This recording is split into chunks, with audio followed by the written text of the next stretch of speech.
放弃的路，只有一条路不能拒绝，那就是成长的路。Satu-satunya yang tidak boleh dipilih adalah menyerah, dan satu-satunya yang tidak boleh ditolak adalah kemajuan. 同学们好，我们又见面了。今天我们要学的是第5课。我听过钢琴协奏曲黄河。Hari ini kita akan mempelajari bab baru, yaitu bab 5. Saya pernah mendengar konserto piano yang berjudul Huanghe. Video pembelajaran kali ini kita akan mempelajari 课文、生词、语法练习题, bacaan, kosakata, grammar atau tata bahasa, dan soal latihan. Di sini Lausu tekankan satu hal, video pembelajaran kali ini akan digunakan 2 minggu ke depan.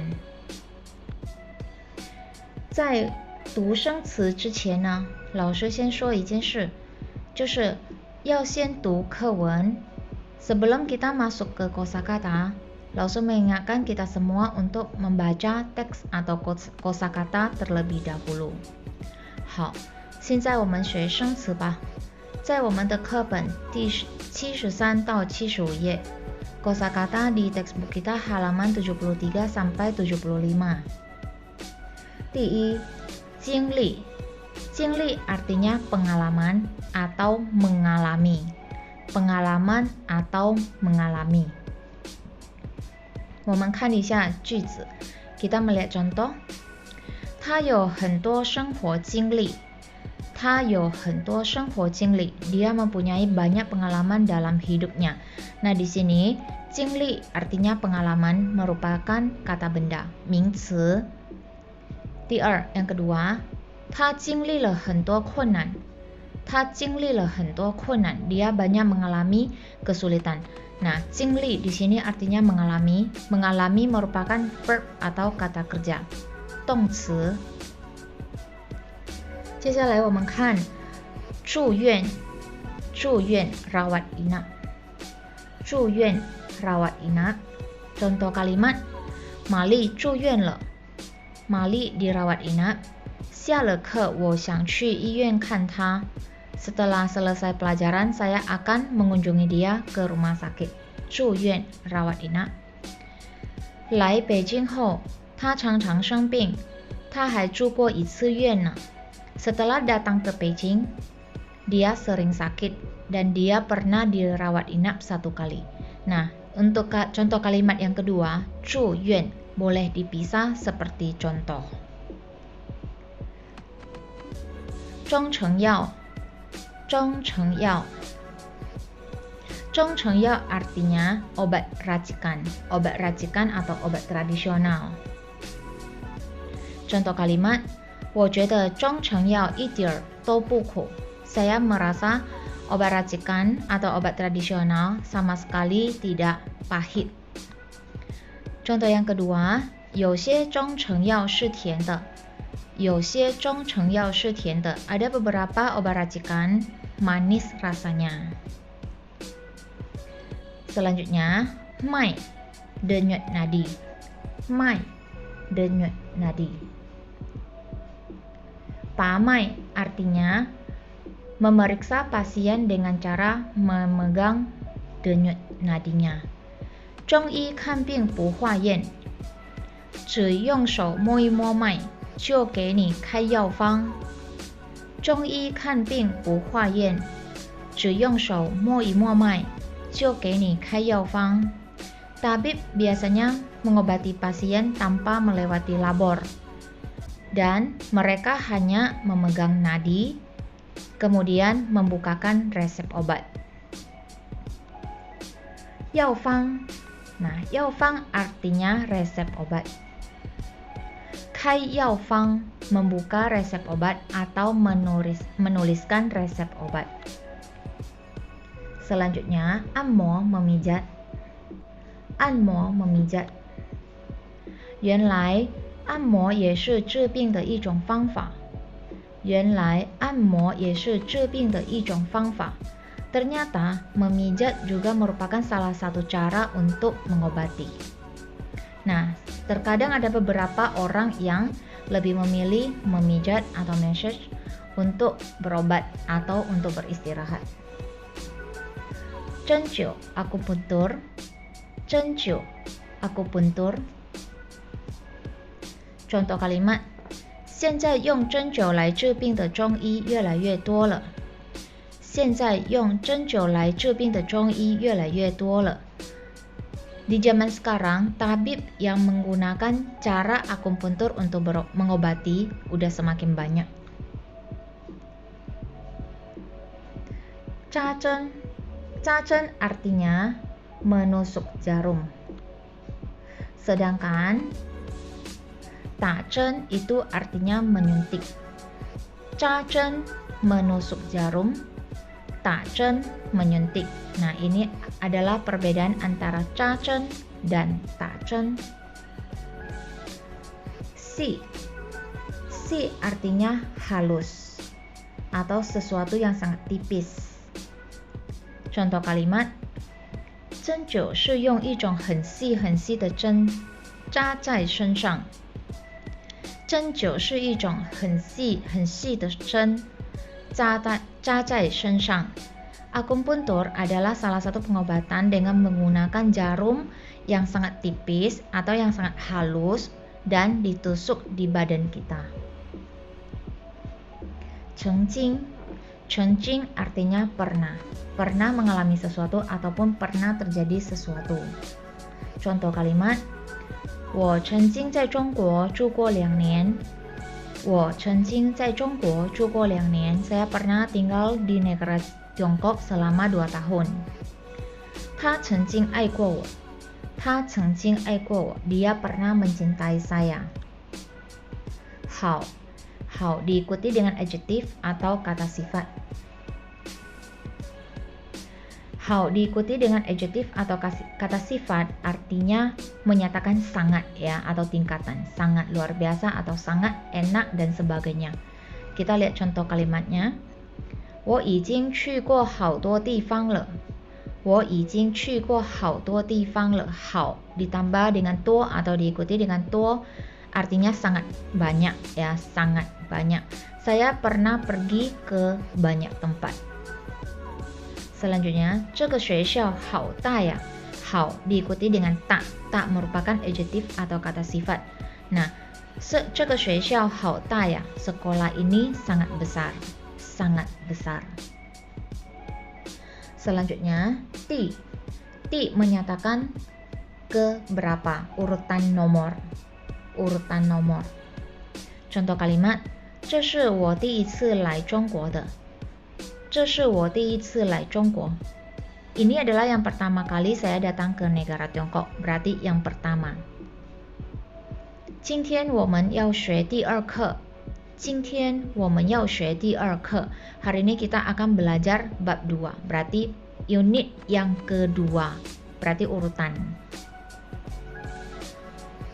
Selanjutnya, Fangfa itu adalah metode atau cara kita melakukan sesuatu atau cara orang itu bekerja dan sebagainya. 这个方法不行。这个方法不行。Cara ini tidak bisa digunakan atau metode ini tidak cocok untuk hal ini. 每个人都有自己的学习方法。每个人都有自己的学习方法。Setiap orang memiliki cara belajar tersendiri.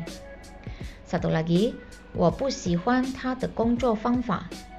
我不喜欢他的工作方法。Saya tidak menyukai cara kerjanya, berarti cara dia bekerja, metodenya. 中餐 Chinese food. 中餐 Chinese food. 西餐 Western food. 西餐 Western food. Nah, di sini kita melihat gambarnya dan bisa membedakan antara Chinese food dan Western food. 糖葫芦 糖葫芦 merupakan manisan buah yang ditusuk seperti contoh yang ada di gambar. 糖葫芦 merupakan makanan khas di negara Tiongkok. 什么的artinya dan yang lainnya. Contoh, 我还爱吃烤白薯、糖葫芦什么的. Saya masih menyukai atau saya masih suka makan potato sweet, 糖葫芦 dan sebagainya. Contoh selanjutnya, 英语、汉语、德语、日语什么的，他都会说。Artinya, dia masih bisa berbahasa Inggris, Mandarin, bahasa Jerman, bahasa Jepang, dan sebagainya. 什么的 dan sebagainya. 亲耳artinya mendengar dengan telinga sendiri atau secara langsung. 亲耳. Contoh, 我亲耳听他说他不来了. Saya mendengar sendiri bahwa dia mengatakan dia tidak akan datang lagi. Nah, 亲耳呢 itu mendengar secara langsung. Kalau 亲眼 melihat secara langsung. Contoh, 我亲眼看见他拿了我的钱包. 我亲眼看见他拿了我的钱包. Saya melihat dengan mata saya sendiri atau secara langsung dia telah mengambil dompet saya. Juga ada 亲手 dengan tangan sendiri, melakukan sesuatu dengan tangan sendiri atau secara langsung. 这个蛋糕我亲手做的. 这个蛋糕是我亲手做的. Kue ini saya yang membuatnya. Nah, kemudian ada 亲口, mulut sendiri atau mengatakannya secara langsung. 这句话你亲口说的. Kamu sendiri yang mengatakan hal ini. Ada 亲耳, 亲眼, 亲手 dan 亲口. 钢琴 piano, 钢琴 piano. 弹钢琴 memainkan piano. 弹钢琴 memainkan piano. 家 merupakan spesialis atau ahli atau sangat terampil dalam melakukan sesuatu atau bidangnya. Contoh, 钢琴家小提琴家音乐家画家作家. Nah, beberapa contoh ini merupakan ahli dalam bermain piano atau biola, dalam musik, ahli dalam menggambar, atau seorang pelukis, dan 作家 penulis atau pengarang. Berarti 家 artinya sangat terampil dalam bidangnya. 演奏 memainkan instrumen atau musik. 演奏 memainkan instrumen atau musik. 我很喜欢这个钢琴家的演奏. 我很喜欢这个钢琴家的演奏. Saya sangat menyukai permainan dari pianis ini. Saya sangat suka dengan permainan pianis ini. Nah, permainan 演奏 di sini merupakan kata benda atau noun, 名词. Selanjutnya, 他上台演奏了2支钢琴协奏曲. 他上台演奏了2支钢琴曲子. Nah, 演奏 artinya memainkan. Di sini artinya memainkan. Memainkan merupakan kata kerja atau verb. 动词 急了 artinya sangat. 急了 artinya sangat. Biasanya diletakkan di belakang kata sifat. Contoh, 他今天忙极了. Hari ini dia sangat sibuk. Nah, 急了 itu diletakkan di belakang kata kerja. 长城好玩极了. 长城 Great Wall sangat menyenangkan. 这些药苦极了. Beberapa obat ini sangat pahit. Berarti 急了 itu biasanya diletakkan di belakang kata kerja ataupun kata sifat menyatakan sesuatu tingkatan, artinya sangat. Sangat sibuk, sangat menyenangkan, sangat pahit. 小提琴 biola. 协奏曲 concerto. 协奏曲 concerto. Huan. Nah, di sini bacanya Huan. Biasanya kita membacakan huruf ini sebagai hai, artinya masih ya. Nah, kemudian kita di sini bacanya menjadi Huan, artinya mengembalikan. Artinya mengembalikan. 我要去图书馆还书. 我要去图书馆还书. Saya ingin mengembalikan buku ke perpustakaan. 还书 mengembalikan buku. 可以把我的笔还给我吗? 可以把我的笔还给我吗? Apakah kamu bisa mengembalikan pensilku? Nah, untuk slide ini, di sini Lause ada sedikit plus nilai untuk kita semua. Caranya, 回答问题 menjawab pertanyaan. Di sini ada 3 pertanyaan. 第一, yang pertama, 中药苦吗? 中药苦吗? 第二，中医怎么治病？中医怎么治病？第三，针灸是打针吗？针灸是打针吗？ Oke. Nah, sekarang kalau seandainya kita sudah menjawab 3 pertanyaan ini, kalian boleh menghubungi Lause untuk plus nilai. 现在我们要看的是语法。Yang akan kita pelajari sekarang adalah 语法 grammar atau tata bahasa. 在我们的课本77到79页 di textbook kita halaman 77 sampai 79. 动词加过 动词 verb atau kata kerja yang diikuti dengan 过 menyatakan sesuatu yang sudah terjadi dan tidak berlanjut lagi. 第一层在过去发生 pernah terjadi di masa lampau. 一般不持续 已经停止 biasanya tidak ada kelanjutan dan sudah berhenti. Contoh, 我去过中国 saya pernah pergi ke negara Tiongkok. 我学过英语和汉语 saya pernah belajar bahasa Inggris dan bahasa Mandarin. 我听过中国音乐 saya pernah mendengar musik berbahasa Mandarin. 好，现在我们要看这3个 verb, kata kerja diikuti dengan 过 dan objek. Kemudian kalimat negatif 没有 diikuti dengan verb 过 dan objek. Sedangkan interrogatif kalimat pertanyaan verb diikuti dengan 过 objek dan 没有. 我们用打针，打针打是 verb, 针是 object. 我打过针，我没有打过针。你打过针没有？去中国，我去过中国。我没有去过中国。你去过中国没有？吃烤鸭，我吃过烤鸭。我没有吃过烤鸭。你吃过烤鸭没有？动作行为进行的数量 动量补语 menyatakan jumlah dari suatu tindakan. Jumlah dari suatu tindakan.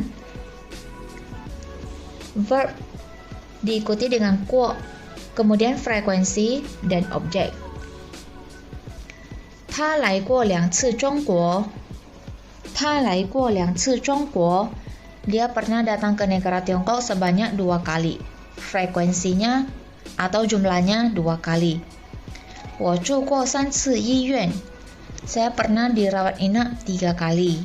3次 3 kali. 我去过1次长城. Saya pernah pergi ke Great Wall 1 kali. 我去过长城. Saya pernah ke Great Wall 1 kali. 1次. Kemudian ini adalah urutan yang benar dari kalimat seperti ini. Verb, 过, 人, frekuensi. 他找过一次你. 他找过一次你. Nah, susunan kalimat ini tidak mengikuti rumus dan salah. 他找过你一次. 他找过你一次. Susunan kalimatnya sudah benar. Kemudian, 动量补语 complement of frequency biasanya menggunakan 次, 变, 升, 躺, 下. Contoh, 他来过2次中国.他来过2次中国，他敲了一下门，他敲了一下门。这个电影我看过2遍，这个电影我看过2遍。你这么忙，还麻烦你跑一趟。你这么忙，还麻烦你跑一趟。不回来的同学跟我说一声，不回来的同学跟我说一声。Apa perbedaan ce dan pian? Nah, ce itu tidak memerlukan proses, prosesnya berantakan, tidak beraturan. Kalau pian dari awal sampai akhir mempunyai proses yang teratur dan sangat jelas. Contoh, 这本书我看过1次了。Buku ini saya pernah melihatnya 1 kali, tetapi belum tentu selesai dan tidak jelas bagaimana urutannya. 这本书我看过2遍了。Buku ini saya sudah pernah melihatnya 2 kali, berarti udah selesai dan sangat berurutan. 这本书我看了3次也没看完1遍。Buku ini saya sudah melihatnya 3 kali, tetapi sekalipun saya belum pernah melihatnya sampai selesai. Contoh, 美国我去过3次，老师给我们听2遍音乐。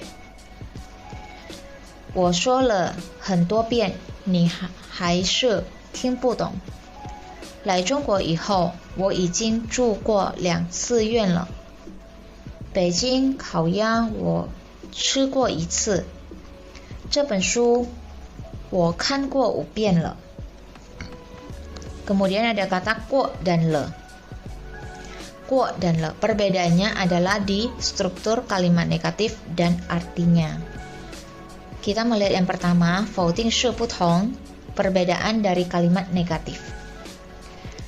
Jika kalimat kuo biasanya menggunakan 没有 diikuti dengan verb dan kuo.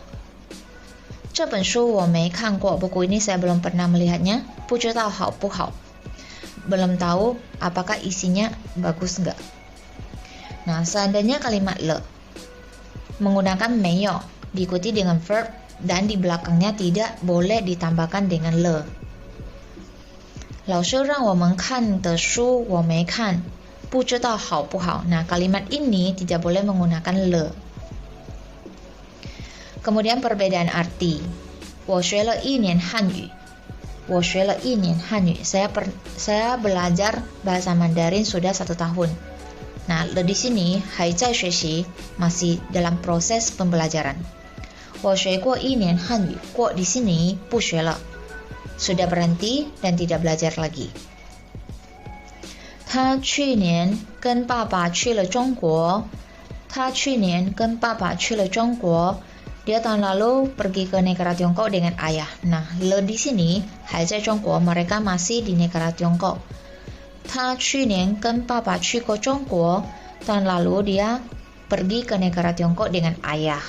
过 di sini 不在中国了, mereka sudah tidak ada di negara Tiongkok lagi. 好，我们看一下练习。这本书我没有看过，我觉得长城好玩极了。我认识他，我跟他见过1次面。我明天下了课就去找你。现在我们看一下课本的练习题。Kita akan melihat soal latihan di textbook. 在我们的课本64到68页 di textbook kita halaman 64 sampai 68. Bagian 3 sampai 8. Bagian 3 sampai 8. Nah, beberapa bagian ini boleh dibagi menjadi 2 minggu pertemuan untuk penyelesaian. Oke. 好。老师的解释就到这里。Penjelasan 老师 sampai di sini. 谢谢大家。如果有问题的话，你们可以问老师。谢谢。